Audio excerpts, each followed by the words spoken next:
Opera studiyasının səhnəsi bir cavan konserti ilə həm möhtəşəm musiqi ab-havası, həm də emosional atmosferi ilə yadda qaldı. Tanınmış müğənni İlkin Dövlətov ilk solo konsert proqramı ilə musiqi sevərlərə unudulmaz anlar yaşatdı. Milli ruhda təqdim olunan giriş kompozisiyası, canlı orkestr müşayiəti və rəqs qrupunun çıxışları ilə diqqət mərkəzində oldu. Konsert proqramı çərçivəsində sənətçinin müxtəlif ölkələrdə Azərbaycan musiqisini uğurla təmsil etməsini əks etdirən qısa video çarx da izləyicilərə təqdim edildi.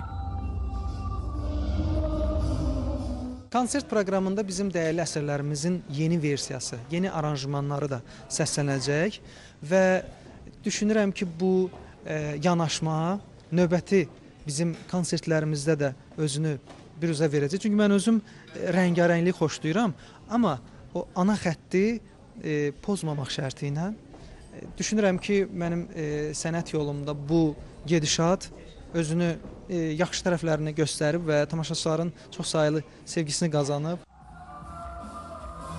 Gecə ərzində İlkin Dövlətov tamaşaçılar üçün 5 yeni mahnısını səsləndirdi. Bununla yanaşı məşhur Getmə mahnısı təsirli anlar yaşatdı, tərs ifası isə ritmik quruluşu və enerjili səhnə tərtibatı ilə gecənin ən yadda qalan çıxışlarından birinə çevrildi.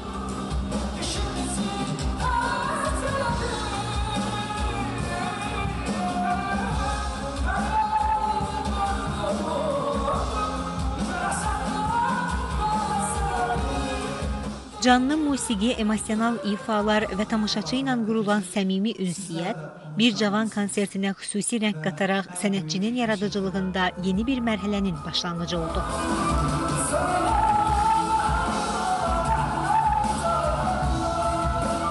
Arzu Yusif, Rüyal Əsadov, Sevgi Əlizadə, Mədəniyyət xəbərləri.